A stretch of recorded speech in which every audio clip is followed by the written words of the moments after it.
గురించి మీకు తెలుసు. ఆయన భార్య పిల్లల్ని రేప్ చేస్తానన్నాడు ఒక వైసీపీ అతను.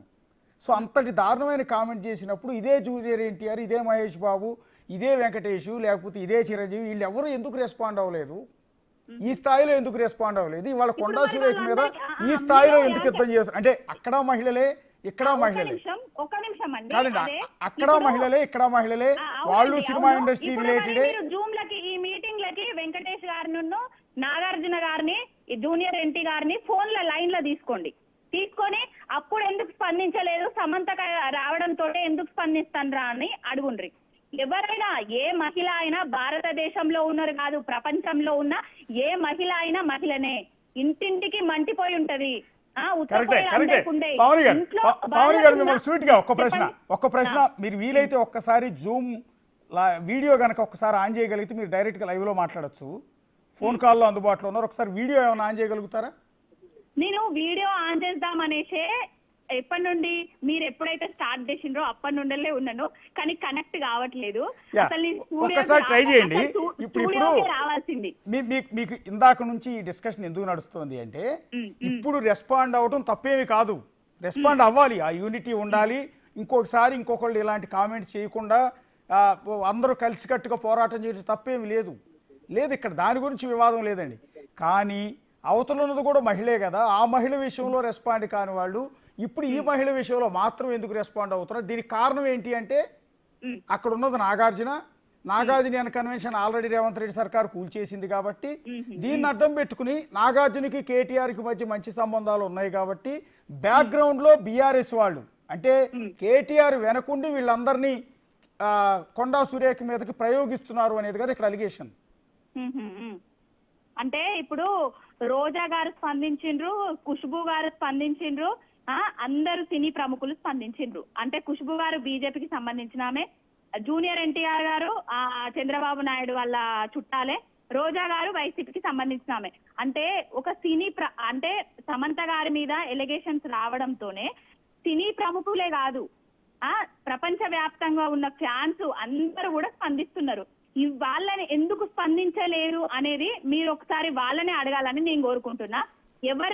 ఎవరినైనా ఇలాంటి మాటలు మాట్లాడడం తగదు. భువనేశ్వర్ గారినైనా, రేపు ఆ ఇందిరా శోభన్ గారినైనా, రేపు నా పావని గౌడ్నైనా, లేకపోతే మీ బిడ్డలనైనా, మీ ఇంకెవరినైనా, ఎవరి మీదనైనా కూడా వ్యక్తిగత విమర్శలు తగదు. రాజకీయం అనేది హుందాగా ఉండాలి. తెలంగాణలో 10 సంవత్సరాల నుంచి కేసీఆర్ గారి పాలనలో ఎంత హుందాగా జరిగింది, ఎంత హుందాగా నడిచింది రాజకీయాలు, ఎంత హుందాగా నడిచింది అసెంబ్లీ. అంటే పవన్ గారు ఒక్కొక్కసారి సరే గత 10 ఏళ్ల జోలికి వెళ్ళొద్దు, మనం గత 10 ఏళ్ల జోలికి వెళ్ళొద్దు. కానీ ఇప్పుడు 2 రోజుల క్రితం ఇదే ఇప్పుడు ఆరోపణలు ఎదుర్కొంటున్న మంత్రి కొండా సురేఖ కన్నీళ్లు పెట్టారు. ఒక మహిళ పావని గౌడ్ గారు, మీరు కూడా ఒక మహిళ, ఇంకో మహిళ బాధను ఆ రోజు ఎందుకు అర్థం చేసుకోలేదన్న ప్రశ్న కూడా అవుతుంది కదా. కాదు, ఇదే బీఆర్ఎస్ కు సంబంధించిన వాళ్ళు, సరే కేటీఆర్ డైరెక్ట్ గా చేశాడు అనట్లా, ఇదే బీఆర్ఎస్ కి సంబంధించిన సోషల్ మీడియా వ్యక్తి రఘునందన్కి ఆయన నూలుదండ వేస్తే, ఆవిడ నూలుదండ వేస్తే దాన్ని పైన పెట్టిన కామెంట్ ఏంటి చూసారా? వాళ్ళిద్దరి మధ్య ఒక అన్న సోదర భావంతో ఉన్న వాళ్ళిద్దరి మధ్య ఒక అక్రమ సంబంధాన్ని అంటగట్టి కళ్యాణ లక్ష్మి షాదీ ముబారక్ ఇద్దామా అంటే అంతకన్నా బూతు, అంతకన్నా వల్గారిటీ, అంత నీచమైన పద్ధతిలో సమంతను ఆవిడ అందా అండి? అందా? ఒక మహిళగా మీరు ఒకసారి ఆలోచన, రాజకీయాలు పక్కన పెడదాం. అవునవును, అంటే ఇప్పుడు తను అన్నది తప్పే అండి, ఎవరైనా తప్పే అని ఒప్పుకోవాలి. కానీ ఇంతకంటే వల్గారిటీగా, ఇంతకంటే బూతులతోటి బతుకమ్మ కవితమ్మను ఏ విధంగా సోషల్ మీడియాలో ట్రోల్ చేసిండ్రండి.